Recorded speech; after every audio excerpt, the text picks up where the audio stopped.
Hey everyone, we had a busy week on Capitol Hill this week debating healthcare, to say the least, that's for sure.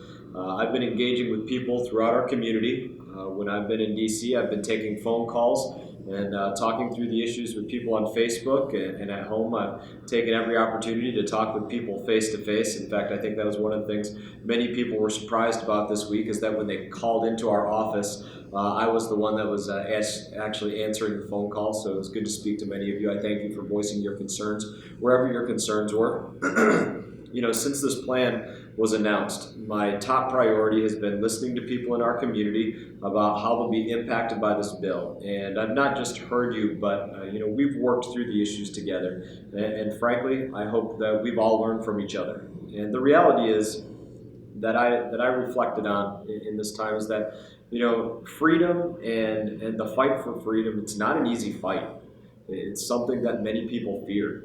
Freedom demands a number of very specific things, really. Freedom demands responsibility, and freedom demands that we make choices ourselves, and freedom demands that we face the consequence of our choices.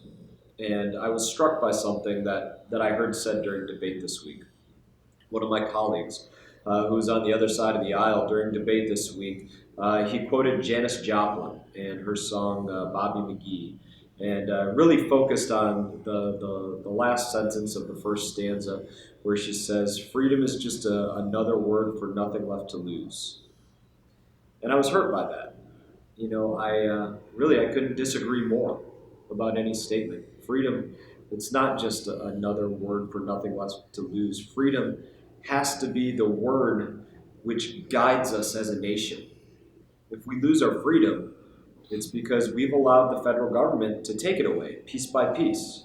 Because we looked at it as something that the government should provide instead of something that the government is sworn to protect, because we didn't look at it as something that was God given in the right way. And, we still face an incredible challenge. Because of Obamacare, two of our counties that are in my district, they still only have one insurance provider in the individual market. Premiums and deductibles, they're still beyond unaffordable for people, for far too many people. They're forced to purchase insurance that they don't want. And this can't be the future of how healthcare goes.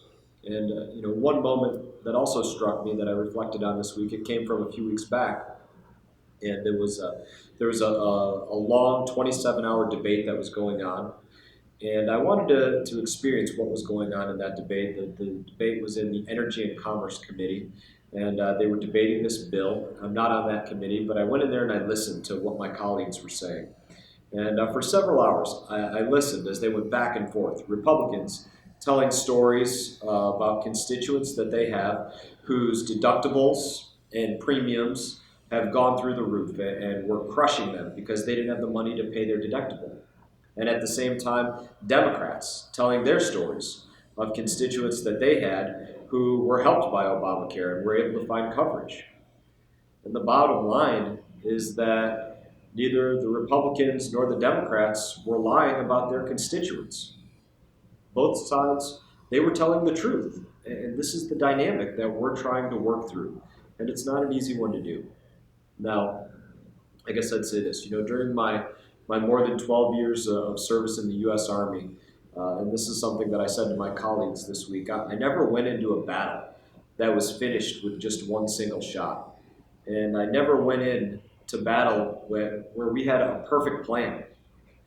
But what I learned is that when we went in unified and we worked together, we never lost. And if our nation can work together, then we're never going to lose either.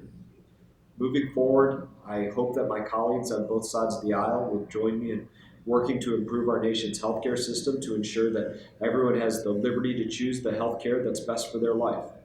And in the meantime, I look forward to continuing to hear from each and every one of you, to talk to you about the changes that we need to make and working to increase choice and decrease costs. And when I think of that, I just want to say, one thing more on that point, that we work together. I always came from the background that we work, when we're working, we exhaust ourselves fully in the causes that we're working on, and we don't stop until we've executed the mission. And that's probably one of the things that I find myself most disappointed about today is that, we worked really hard on something, but we're headed home for the weekend. And in my opinion, I would like to see everybody here working and working and working through the weekend and through next week until we get these challenges that we face, until we overcome them. Because that's the way that I've always been told that you approach something. And then after you've executed the mission, that's when you take a rest. That's not the reality of what's going on this weekend. I'll be headed back home, at some point this weekend, and I'll look forward to seeing you all around town. But in that, I wanted to let you know, as always, it's an honor to serve you here in Congress. I am always humbled to do so. I'm always amazed by the conversations that we get to have, whether it is on the phone or in person or on Facebook. And I encourage you all to continue reaching out to me, and I look forward to seeing you all around town.